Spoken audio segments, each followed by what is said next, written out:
Pursuant to notice, I now call up H.R. 820, the Bottles and Breastfeeding Equipment Screening Enhancement Act. The bill was circulated in advance and printed copies are available. The clerk shall designate the bill.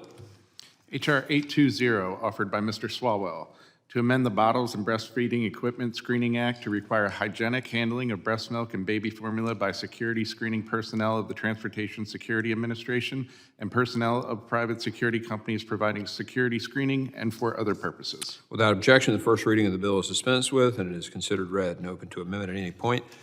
The gentleman from California, Mr. Swalwell, is recognized for 5 minutes on this measure.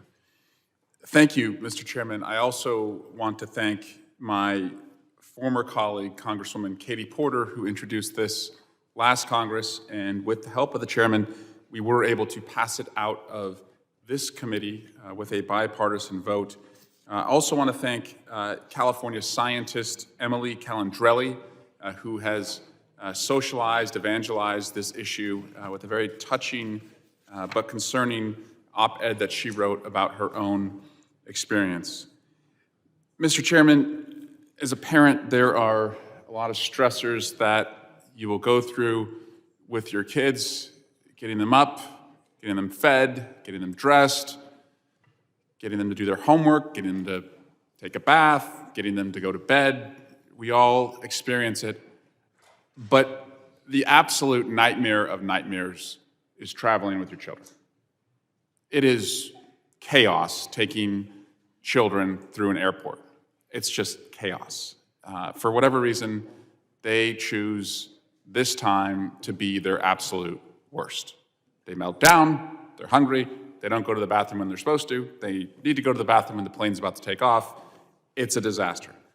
Compounding that disaster for new parents is the way that we treat women who are traveling with children and breastfeeding. They are treated almost like terrorists. Their breast milk is taken away from them, it's pulled aside, it's tested in front of them, and anyone who's traveled with children knows that the absolute worst time to stop and delay children from expeditiously moving through the airport is at a security line. Backs up the line, they, again, will melt down if they're separated from their mother. It's chaos, it's hell. It's not good for the security officials. It's not good for traveling mothers. It's not good for traveling husbands who will be asked, what are you going to do about this? So, Mr. Chairman, with that in mind, and with a lot of gratitude to our security professionals who do their best, but I just don't think we've evolved to understand this issue, we have introduced the Bottles and Breastfeeding Equipment Screening Enhancement Act, the BABES Act. It's a straightforward bill that will make traveling with breast milk and pumping equipment easier for new parents and caretakers of young children. The current TSA rules deem breast milk and pumping accessories as medically necessary liquids that travelers can bring aboard an aircraft. However, they face inconsistent screenings and improper handling of breast milk, causing new parents and their babies, in addition to the chaos I just described, a lot of other harms.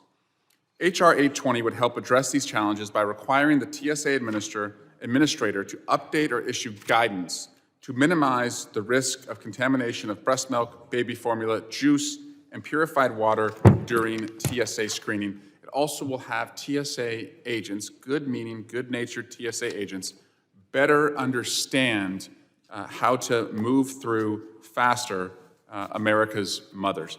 Another issue that mothers experience, and I hear about this all the time, Chairman, is that working moms who have to go on the road for their work without their children, that doesn't mean that they're not still pumping, they're just not with the children. And so oftentimes they will bring the equipment, they'll go through the screening, and they are asked by TSA screeners, well, if this is really breast milk, like, why don't you have kids with you? The screeners don't know. They haven't been trained, but to many moms, many who are going through postpartum depression, this is a mom shaming, a form of mom shaming where they feel awful already that they have to leave the baby, that they have to work, and I've heard a number of people who have gone through this experience as well. So we can minimize all of this, make traveling a lot friendlier. For anyone who doesn't have kids or doesn't have young kids, you will move faster through the airport because you will not be stopped by moms who are being questioned or delayed by their breast milk being unnecessarily screened. So, Mr. Chairman, I just want to thank you again. You're probably asking, like, why am I the one bringing this forward? As I said, I'm living this issue right now myself with 3 little kids, but I'm doing it, as an ally of someone like Ms. Porter and Ms. Calandrelli and so many mothers across America who see this as a bipartisan way for us to just make it easier for trusted moms to travel through our airports. And I yield back. Gentleman yields. I recognize Mr. McKenzie for 5 minutes. Thank you, Mr. Chairman, and would like to thank the sponsor of this legislation for bringing this forward. I think it is a very important issue, and as a dad of a 1-year-old, I am very familiar with the same process that we are going through every time you travel through one of America's airports. And the testimony that he provided is accurate. It's my same experience that all too often the good and well-intended agents of the TSA who are trying to do their job, trying to keep Americans safe and move them expeditiously through the process, are not given the same information, the same level of training, and ultimately that leads to inconsistencies in the process. We've had it where on an inbound and then an outbound flight, you receive different treatment of the same products. And you're saying, well, somehow we made it through the first time without a problem, but here we are coming back, and because of these inconsistencies in training and procedures, you're experiencing a problem and a delay on the way back. So I think it is probably one of many areas that I think could use improvement in training and consistency in our TSA screening processes and procedures, but this one in particular resonates with me. I appreciate the sponsor bringing it forward, and as was stated, it's not only going to improve the traveling experience and process for those of us that have small children, but it's going to improve the process for all Americans. And so I think it's a good thing that we're bringing this forward, addressing this issue, and would encourage a yes vote again. So thank you to the sponsor and thank you to the chairman. Yield back. Gentleman yields. Mr. Correa. Thank you, Mr. Chairman. I just want to also thank Mr. Swalwell and, of course, Ms. Porter for this legislation. As a father of 4 children that were breastfed, going through airports, 2 adults, 4 kids, you're playing zone defense, not always successful.